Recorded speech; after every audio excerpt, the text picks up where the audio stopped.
Subhanallah, walhamdulillah, wala ilaha illallah, wallahu akbar, wala hawla, wala quwata, illa billahil alil azim. Alhamdulillah, Allahumma lakal hamdu kulluh, walakas syukru kulluh, walakal hamdu bil islam, walakal hamdu bil iman, walakal hamdu bil ihsan. Allahumma salli wa sallim ala sayyidina wa habibina wa syafi'ina wa maulana Muhammad sallallahu alaihi wa ala alihi wa sahbihi barik wasallam. Amma ba'd. Akhirnya fillah, bapak-bapak, ibu sekalian, khusus sahibul baik yang insyaallah dirahmati Allah Subhanahu wa taala.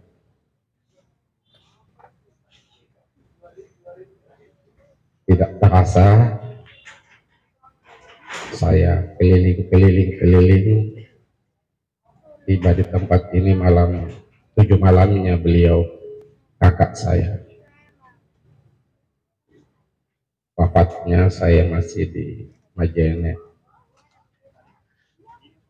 Malam kedua saya masih di Polowali di Campalagian. Malam ketiga saya di Pinrang, dan alhamdulillah saya sedih, tetapi satu kebahagiaan saya sebab di mana saya berada saya minta untuk jamaah mentahlilkan beliau. Kebetulan di Pinrang juga ada tokoh DDI yang wafat, Haji Iskandar, yang wafat di pesawat dari umrah, bertepatan pada hari wafatnya. Jadi saya sekalian bikinkan itu dari Darul Dakwah wal Irsyad. Begitupun di Pinrang, alhamdulillah. Dan yang kedua, sebelum saya lanjut, salam hormat Bunda saya, Syekh Al-Habib Maulana Lutfi bin Ali bin Hasim bin Yahya, kepada keluarga besar beliau setelah beliau mendengar wafat beliau, bikin instruksi ke seluruh Indonesia untuk mengadakan salat gaib untuk Allahyarham. Itu instruksinya, dan dibagilah dari Jam'iyah At-Tariqatul Mu'tabarat Nahdliyah Idara Aliyah Pusat mewajibkan kepada seluruh pengurus idara, baik idara Wusta, Syudliyah, untuk melakukan sholat gaib dimanapun kita berada. Malam ini malam ketujuh. Malam pertama saya tanya ke khutbah, beliau yang kita yang isi malam pertama. Saya khutbah ke Haji Dr. Baharudin, Wan Rukah, Alwat Yasaman, Wangawi, Karet Nompo. Itu satu apa ya, satu kayak pendekar tidak pernah bisa ini, yang 5 ini. Dimana ada undangan pasti kita datang. Menurutnya beberapa waktu yang lalu beliau wafat. Kemudian Sahib Sultan Karet Nompot juga sudah wafat. Kemudian Buah Ngawing juga, Sayyid Muhammad Rajal Segaf juga sudah wafat. Dan yang tinggal secara jasad ya. Sisa berdua maka ini mandi dua buat dia. Saya dengan beliau dimanapun itu jalan, kalau ada undangan sampai ke Jawa, suka dukanya, ketawa bersama di kereta.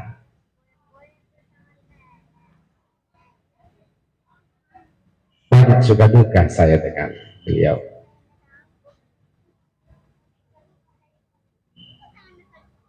Jadi malam ini saya banyak-banyak saja ya, tidak usah ditosi ya, sebab sudah 3 malam yang lalu sudah intinya sudah ada semua yang kita dapat.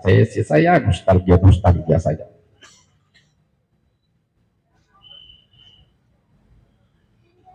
Saya tahu betul siapa almarhum.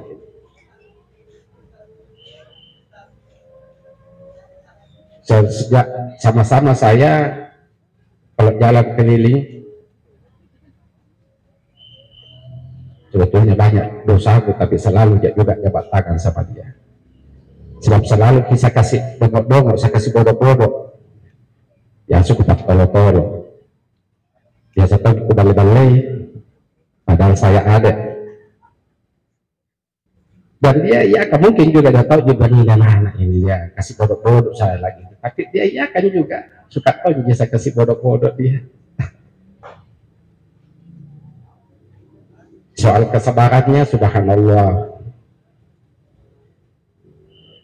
Ketemu juga dengan mertua beliau, Allah yarhamu al-Baqturlah Al-Syekh Al-Hajj Ya Haji Muhammad Nur karena surah sunnah. Sigap penjusi Pak Mintuan sama-sama orang sabar. Tuan Amin sabar, Ya Haji Muhammad Nur juga sabar. Suatu ketika waktu saya di Jogja, muktamar At-Tariqatul Muktabar di Jogja, di Kerapia. Makan pagi, sarapan pagi. Jadi saya satu hotel support. Aku hadapan kamarku dengan kamarnya beliau. Saya dengan anak saya. Beliau dengan bapak beliau, Ya Haji Muhammad Nur. Setelah dibagikan nasi, saya sudah makan.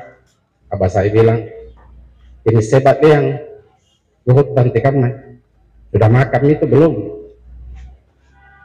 Dia nggak apa aku bilang, kok kalian ini dengan ini bukan akan dia aku tetap percaya dengan ini biasa dengan apa aku tusukin itu Luhut kalian penjinik. Saya ke sebelah, tuh beliau baca-baca surat kabar di teras. Saya tanya, ini sudah makan? Dia bilang belum, masih itu. Luhut saya kayak Muhammad Nur akan alami jangan. Saya masuk ke dalam, sudah betul sudah makan. Dia duduk, beliau duduk. Asik-asik saya lihat itu duduk dekat tempat tidur makan. Saya tanya, sebab saya lihat tidak ada gelas. Saya bilang sudah pakai minum tuang. Dia bilang ke Haji Muhammad Nur, dek, oh pak, dek gak nalaga wahai dengan minummu. Ilaha illallah, sabarnya itu kan. Dia tidak bilang-bilang. Sebab tidak ada air minum di depannya. Sang mantu juga duduk-duduk asik-asik baca surat kabar di muka. Saya keluar, tidak ada anunya, uang di dalam, tidak belum minum. Nah kan, wih, minta kau ngeleng jadi ini bukan lupa ya. Bukan tahu ya di pecahan yang mintu. Begitu sabarnya beliau ya. Jadi ketemu banyak kesabaran saya dengan beliau. Saking sabarnya itu di Jakarta lagi di hotel Borobudur, beliau sibuk. Yang nanya-nanya cuman Tuang Makkah. Ada Habib Puang, ketemu lagi Kiai. Ada Habib Puang, ketemu lagi Kiai. Ada Habib Puang Makkah. Akhirnya dia sudah kesal, dia bilang, saking Puang Makkah yang mana di boya? Kata itu yang boya dengan ketawa itu. Jadi itulah yang pasti bahwa pribadi beliau tidak pernah menonjolkan diri. Allah biasa duduk di belakang saya duduk. Kalau suruh ke depan di belakang. Itu pun kalau tidak ada yang lain. Namun kamar lain, bukannya tidak kalau kita ya. Kalau diangkat jadi ketua dia bilang yang lain mau dulu. Bolak-balik baru saya bilang tidak ada yang lain ini pun kita gitu. Dia bilang dia pantame pada yang katanya menak ketua. Beliau yang namanya gila jabatan, gila dunia. Insya Allah saya saksi kalau seandainya malaikat ingin mencari saksi hidup saya saksi. Bapak dan ibu sekalian, insya Allah dirahmati Allah Subhanahu wa Ta'ala. Jadi beliau secara jasad tidak ada di tengah kita, tetapi secara batin, insya Allah, secara jasad saya juga sedih sebab tidak ada lagi pasangan saya yang saya bawa kiri kanan. Tetapi di satu sisi saya juga bahagia karena beliau sudah bertemu dengan ayahandanya, beliau sudah bertemu dengan kakek-kakeknya yang tidak terputus sanadnya, beliau sudah bertemu dengan para mursyidnya yang tidak terputus sanad. Itu kebahagiaan yang paling tinggi. Makanya maaf Tabik Puang saya, tapi ini pendapat pribadiku Puan Tabik Puang. Apa itu? Saya itu kurang setuju kalau dikatakan ya kalau ada orang meninggal ada protokol. Tadi siapa MC-nya? Mahmud. Ya, satu MC bilang begini, musibah yang terbesar adalah musibah kematian. Siapa bilang musibah terbesar kematian? Itulah yang paling indah bagi ahli tarekat. Kematian itu tidak boleh dimasukkan sebagai satu musibah.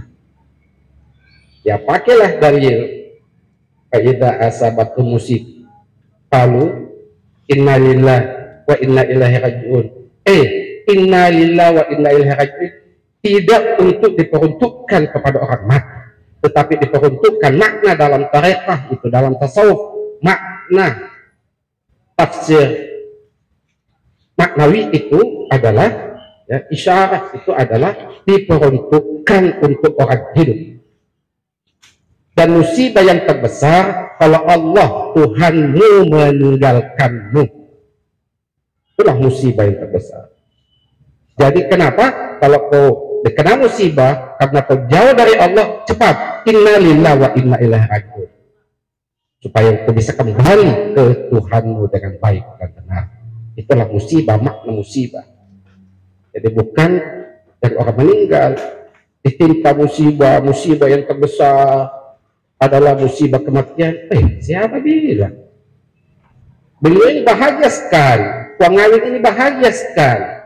Sudah ketemu dengan ayahnya, sudah ketemu dengan kakeknya, sudah ketemu dengan mursyidnya, sudah ketemu dengan para jidnya, dan terkhusus ketemu dengan baginda Rasulullah Muhammad sallallahu alaihi wasallam.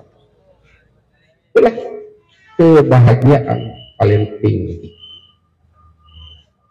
Jadi Bapak Ibu sekalian yang insya Allah dirahmati Allah Subhanahu wa Ta'ala, itulah yang kita mesti perbaiki. Kamu yang zuriyah Rasul, baguskan hubunganmu. Apa kehendak jidmu, kakekmu, ikuti supaya kamu juga bisa berkumpul di tengah-tengah tengah-tengah mereka di pada masyarakat. Kamu yang syarifah, kamu yang sayyid, ikuti amalan-amalan kakekmu itu. Kamu yang anak yang punya mursyid, jangan putuskan hubunganmu dengan mursyidmu. Ini dengan mursyid ini juga hati-hati. Mursyid itu saya gambarkan bagi kabel murid atau para salik dengan mursyidnya, dengan gurunya itu seperti kabel. Biar bagus casingnya kabel, kalau tidak ada cahayanya, tidak ada stop, tiba di situ ini balon tidak menyala. Supaya balonmu menyala, kamu mesti punya genset. Genset apa itu? Itulah mursyid. Tetapi jangan putus dalam kabelmu ke sana. Biar mungkin bagus kelihatannya kabelnya, tetapi kabel yang di dalam kuningannya itu putus dalam, tidak menyala juga itu balonmu. Begitulah juga seorang murid kepada mursyid. Ya setengah mati karena doakan gurumu, kalau putus kau putus dalamkan kabelmu dengan gurumu, kau kecewakan gurumu, susah untuk ijabah mustajabah doanya. Sebab mesti ada genset, mesti ada genset. Gensetnya itu apa ya? Mursyid. Baginda Rasulullah Sallallahu Alaihi Wasallam saja beliau sudah Habibullah, beliau Rasulullah, beliau rahmatan lil alamin, beliau khairah khalqillah, semuanya kamanan. Tetapi beliau masih dituntun oleh malaikat Jibril alaihissalam. Muhammad kasih begini, Muhammad ini, Muhammad. Artinya masih ada penuntun. Ini kan biasa juga ada orang katakan, untuk apa itu mursyid? Kita kan bisa langsung kepada Tuhan. Ud'uni astajib lakum. Ud'uni astajib lakum cocok. Kau yang salah paham tentang ud'uni astajib lakum itu. Semua setiap asal kita berdoa diterima oleh Allah, iya. Tapi persyaratan doa mesti penuhi. Tahu kotor, Allah suci. Bagaimana mempertemukan kekotoran dengan kesucian itu? Tidak mungkin bisa ketemu. Kalau kamu pakai ud'uni astajib lakum, pakai persyaratannya. Jadi itu. Rasulullah sendiri masih pakai penuntun, masih pakai mursyid. Siapa mursyidnya? Jibril alaihissalam. Padahal beliau Habibullah. Sayyidina Ali karamallahu wajhah masih butuh penuntun, padahal sudah lama dia tahu tentang syahadatain, sudah lama dia tahu tentang zikir. Tapi suatu ketika dipanggil di Madinah, dipanggil oleh baginda Rasulullah, Ali kok kesini duduk. Kemudian Rasulullah nanya, adakah orang lain di sekitar? Dia bilang tidak ada ya Rasul. Duduk baik-baik, dengarkan baik-baik, gamik ainai wasma, pejamkan matamu, dengarkan baik-baik. Dituntunlah kalimat tauhid, dituntunlah zikir oleh baginda Rasulullah. Padahal zikir ini sudah lama kan Sayyidina Ali tahu sejak di Makkah, tapi nanti di Madinah dikasih energinya zikir itu oleh baginda Rasulullah Sallallahu Alaihi Wasallam. Ada sahabat saya namanya Profesor Dr. Habib Hamid Al-Mahdali. Beliau sekarang guru besar dulu di Universitas Kebangsaan Malaysia. Sekarang sudah pindah di salah satu universitas juga ternama di Brunei Darussalam. Suatu ketika dia datang sama saya. Saya tanya, bagaimana? Alhamdulillah, saya ini baru dari Yaman. Bikin apa di Yaman? Dia bilang, saya guru Habib Abdul Qadir Segaf. Saya ke Jeddah. Tapi disampaikan bahwa beliau ke Yaman, ke Tarim, makanya saya guru Ustaz. Untuk apa, Bib? Saya mengambil ijazah syahadat sama dia, saya mau ambil ijazah zikir sama dia. Ya, bayangkan seorang profesor doktor yang ahli agama, alumni Azhar, saya Mesir, profesor doktor lagi, memburu Habib Abdul Qadir As-Segaf ke Jeddah, tidak ketemu di Jeddah, dia stempel lagi stafnya ke kedutaan lagi. Langsung ke Yaman. Di Yaman dia hanya minta ijazah syahadat dan zikir.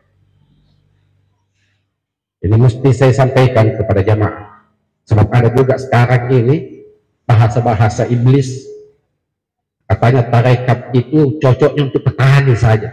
Ada profesor orangnya itu, doktor orangnya itu, ahli agama katanya, tetapi dia bilang bahwa tarekat itu cukup untuk orang-orang orang-orang petani saja yang cocok. Subhanallah. Apakah petani ini Profesor Dr. Habib Hamid Al-Mahdali jauh lebih pintar dia daripada antum wahai profesor yang bicara itu? Jadi itu bahwa hubungan energi yang kita butuhkan itu adalah energinya kabel sehingga menyala balon. Biar bagus casingnya balonmu, biar mahal harganya balonmu, biar bagus kabelnya balonmu, tetapi kalau tidak ada energinya, mafi baik, la yunfa, gak ada guna-gunanya. Begitulah juga dinul Islam itu. Makanya hadis yang paling jelas itu, yang paling masyhur itu, bagaimana hadis Jibril waktu baginda Rasulullah ditanya, akhbirni anil Islam ya Muhammad, perintahkan kepada saya ya Muhammad tentang Islam, perintahkan kepada saya ya Muhammad tentang iman, dan beritakan saya ya Muhammad tentang ihsan. Islam Rasulullah sudah jelaskan, iman sudah jelaskan, kemudian Islam. Apa kata baginda Rasulullah? Anta'budallah ka'annaka tarahu fa in lam takun tarah fa innahu yarak. Di sini ada kata-kata ka'annaka tarahu, seakan-akan. Sembahlah Tuhanmu seakan-akan. Ini bahaya di sini. Kalau kau tidak punya mursyid yang baik, seakan-akan itu ya, kata Buya Ar-Razi, ya halusinasi. Kau dikena penyakit halusinasi, membayang-bayangkan yang macam-macam, karena tidak ada mursyid. Sebab di sini ka'annaka tarahu fa in lam takun tarah fa innahu yarak. Menyembah Tuhan itu tidak halusinasi, tidak pikir-pikir, baca-baca di Google, baca-baca di buku.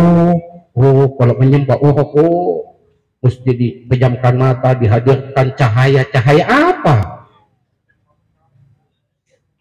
Cahaya itu bisa muncul, cahaya yang asli kalau itu turun dari Muhammad Rasulullah, turun ke Ali, turun ke Hasan Al-Basri, turun ke Daud At-Tai, turun ke Habib Al-Jami, turun ke Sir Sakati, turun ke Ma'ruf Al-Karih, turun ke Junaid Al-Baghdadi, baru cahaya itu benar. Baru bisa berbicara cahaya kalau ada jalurnya ini tadi. Begitupun kalau kita dari Naqasabandi turun dari Abu Bakar, Rasulullah ke Abu Bakar As-Siddiq, turun ke Salman Al-Farisi, turun ke bawah, baru cahaya Islam bisa dikatakan cahaya yang asli.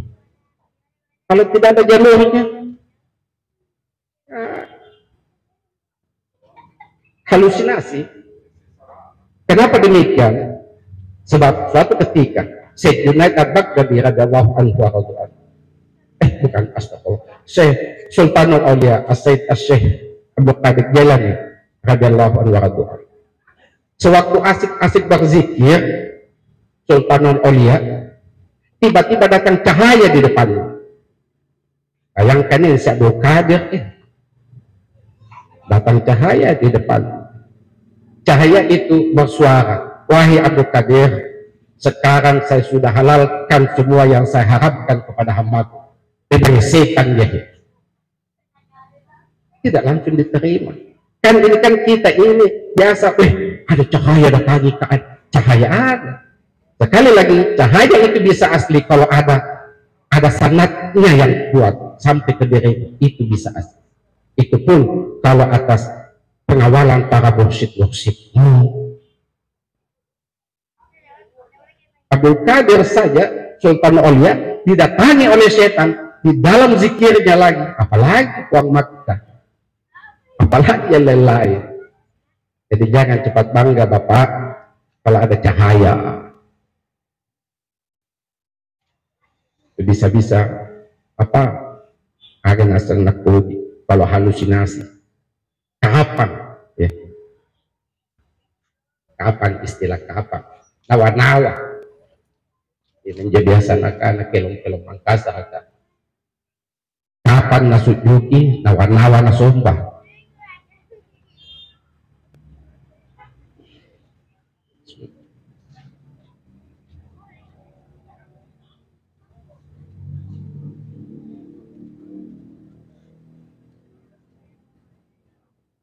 Jadi itu Islam.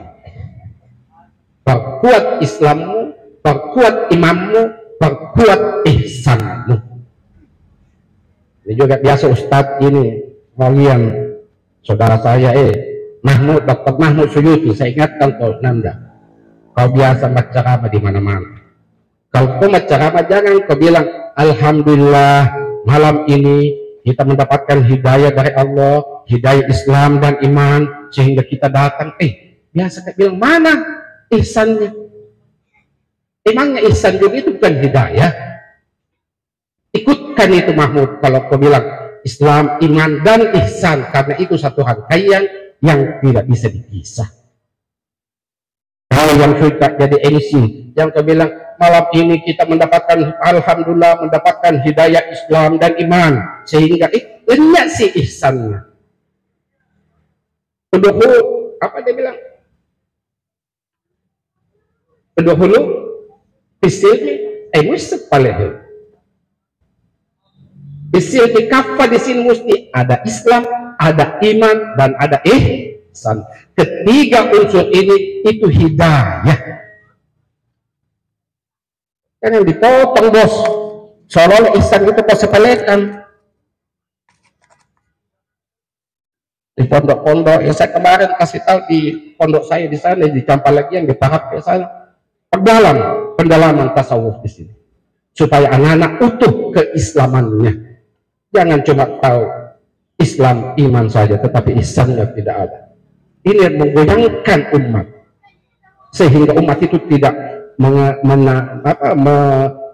menghayati betul halawatul Islam, halawatul iman, halawatul ihsan. Karena ini yang hilang. Ini penting buat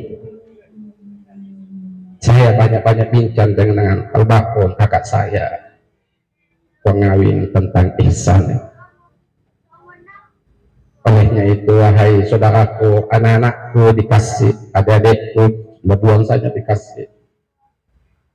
Sambung ini nambah, sambung ini adik kuantaran, kita juga puang. Kasih tahu semua anak-anak. Habis pelan-pelan. Kamu juga yang mengaku dirinya bertarekat, kalau kamu berkah hidupmu, jangan tinggalkan mursyid. Karena di situ ada nur, di situ ada cahaya, di situ ada keberkahan di situ. Ini juga biasa. Sudah mau wafat mursyid, wafat di gurunya, tidak tahu datang ziarah. Nah ada anaknya, ada istrinya, ada keluarganya. Kasih sayangmu itu mesti kau samakan semua. Paham itu? Paham? Yang bertarekah itu. Sama juga kalau cinta kepada baginda Rasulullah, sayangi. Rasulullah tidak minta apa-apa selain ilal mawaddah fil qurba, selain hanya kasih sayangmu kepada keluarganya. Jadi jangan bilang tidak ada nih pengawin secara jasad, tidak tahu aku datang ziarah di sini. Oh jangan. Karena keberkahan itu sedikit sekali, keberkahan itu kecil sekali. Tetapi walaupun dia kecil sangat bahaya. Kalau tajam berkah. Subhanallah. Kita menuntut ilmu bukan untuk apa, tapi untuk keberkahan. Kita mau kaya bukan apa, tapi untuk keberkahan. Kita mau jadi pejabat bukan apa, tapi untuk keberkahan. Keberkahan itu letaknya di hati. Jadi pada cengating, baguskan hatimu sama mursyid. Baguskan hatimu sama anak-anaknya mursyidmu, keluarganya mursyid, dan kau akan rasakan nanti. Kata abah saya, apa pesannya Puan Rahmat ke saya? Anak, kalau kau tidak bisa jadi balon mengeluarkan cahaya, dekat-dekat kau yang balon itu supaya tak kena toko cahayaan. Jangan mau dekat jadi balon kalau kau tidak bisa jadi balon, tapi dekat-dekat kau di balon supaya kau juga kena cahaya. Bapak Ibu sekalian yang insyaallah dirahmati Allah Subhanahu wa taala. Inilah apa penyampaian saya kepada kita semua. Mudah-mudahan Allah Subhanahu wa taala senantiasa merahmati kita, memberikan kekuatan kepada kita, memberikan kekuatan untuk menjaga Islam, iman, dan ihsan, sehingga kita utuh di dalam bertauhid kepada Allah Subhanahu wa Ta'ala. Dan terakhir saya sampaikan bahwa di tarekat itu, mursyid itu bukan untuk dikultuskan, tetapi mursyid itu disayangi, dicintai. Sebagaimana baginda Rasulullah tidak minta dikultuskan, tetapi disayangi. Sayangmu kepada mursyidmu, bagaimana sayangmu kepada kedua orang tua. Jadi bukan, ini kan ada juga orang bilang itu dia yang tidak suka tarekat, itu dikultuskan mursyidnya. Siapa yang mengkultuskan? Mursyid itu disayangi. Sewaktu saya cium tangannya berubah, saya tidak boros, saya tidak kultuskan, saya sayang. Saya yakin bahwa beliau selalu berdoa. Saya sayang dia. Kalaupun dia sakit, saya gendong dia. Kenapa? Bukan saya kultuskan, tapi saya sayangi. Jadi itu supaya disampaikan ini kepada orang-orang yang suka menuduh tarekat ini untuk dikultuskan. Mursyid tidak dikultuskan, tapi disayangi. Sebagaimana baginda Rasulullah minta untuk disayang. Banyak sekarang ini mesti kita sampaikan semua ke umat. Jadi itulah penyampaian saya. Semoga Allah Subhanahu wa Ta'ala memberikan kekuatan kepada saudara saya, istrinya beliau, ya. Anakku juga di Mesir sana, kasihan. Ada juga yang mungkin masih di rumah sakit, ya. Oh, sudah ada kecelakaan. Kuatku. Pesanku untuk kalian, wahai anak-anakku, bilangnya ini angkali ngakak adecing ya. Apa itu semua bilang? Satu, jangan kasih gelisah abahmu nak, dengarkan baik kau anakku. Jangan kasih gelisah anakmu nak. Kalau kau sayang abahmu nak di alam barzah, jangan kamu sedikit-sedikit singgung-singgung, ya, tentang harta. Ini juga ada biasa belum apa-apa. Mana itu sertifikatnya tanah? Mana subhanallah, kau siksa orang tuamu. Ini anak tidak ada guna-gunanya yang begini. Ya, paham itu nak ya? Kasih umimu yang atur baik-baik, yang tua dituakan, dengarkan, yang tua sayangi adiknya, yang adik sayangi kakaknya, tempatkan dirimu. Itu yang mesti kita pakai. Jangan sampai soal duniawi menyiksa abahmu di alam barzah.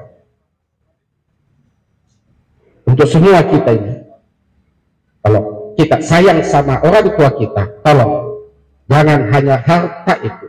Ad-dunya ulahibun walahun wazinatu banyak. Jangan sampai hal-hal itu membuat orang tua kita tersiksa di alam sana. Atur baik-baik, musyawarah baik-baik, duduk baik-baik. Sayangilah ayahandamu atau ibundamu. Dan jangan sekali-kali lipat sajadahmu, wahai anak-anakku. Lebih baik doa yang lain kau tinggalkan, asalkan doa kepada kedua orang tuamu kau tidak tinggalkan. Kalau kau cepat-cepat mau berdoa apa semua, pendek waktu, yang lain tinggalkan ya doamu. Tetapi doa kepada kedua orang tuamu jangan kau tinggalkan. Baru kau lipat sajadah. Redallah, redal walidain. Kemudian yang ketiga, pesanku anak, ini juga ini biasa yang bisa lihat. Apa itu? Malas sekali kunjungi kuburannya ayahnya, ibunya kalau sudah wafat. Selalu dia bilang, saya doakan di Puan Makkah. Bos, lain doa, lain ziarah kubur. Yang mana kok kalah doanya nak kita? Rasulullah itu siapa lagi yang kalahkan doanya? Tapi Rasulullah selalu ziarah ke Jabal Uhud, ke kuburan di sana. Anda kan biasa begitu. Biasa aja kau ziarah ke kuburannya ayahnya. Iya, tidak puan, tapi selalu jak doakan. Nah Nabi Rasulullah tidak di rumahnya di Mekah, dia datangi Jabal Uhud di sana, ziarah ke syuhada Uhud.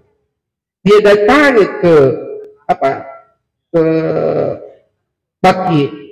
Kullama kana lailatuha min Rasulullah sallallahu alaihi wasallam yahudu fi akhir lail ila Baqi. Rawahu Muslim wa Tirmidzi wa Nasa'i. Atau kama qala. Rasulullah itu setiap malam di rumahnya Aisyah di akhir lail, tengah malam di akhir lail, yahudu fi akhir lail ila Baqi. Beliau keluar tengah malam berziarah kubur di pekuburan Baqi. Jadi itu ziarah. Kalau mau berkah hidup, apa yang kita andalkan? Doa. Oh, kok tidak kalah doanya Nabi. Nabi sendiri lakukan itu. Kemudian apa lagi? Kasih baik itu kuburannya bapakmu, ayahmu, gurumu.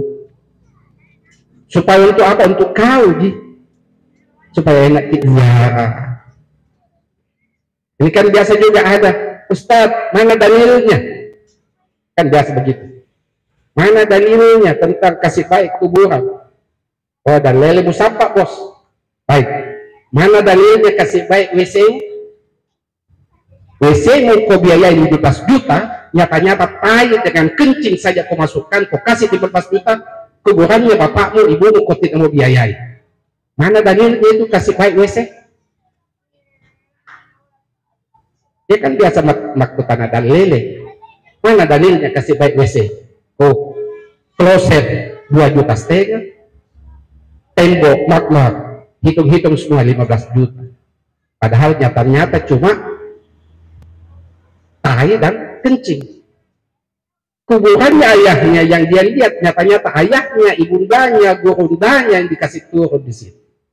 Dia tidak mau biayai dengan mencari dalil. WC-nya dia tidak carikan dalil. Ini kan innalillah umat. Wahai saudaraku, kalau bagus WC-mu, kasih bagus juga kuburannya bapakmu dibunuh di sana. Jangan mau cari dalil. Jadi itu yang saya sampaikan. Demikian, semoga Allah Subhanahu wa taala merahmati kita sekalian, dan kepada puang, sehat ya puang, hidup menitu puang ya. Kita juga keluargaku, kakakku, bertahan, semua adekku ya, sehat tuh. Jangan jaga kesehatanmu. Mudah-mudahan kita bisa melanjutkan dakwah apa yang terbaik kita ambil dari kakak saya ini.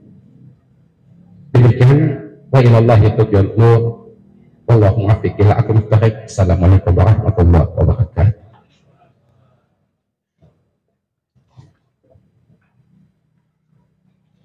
Baiklah Bapak Ibu sekalian, demikian ceramah sosial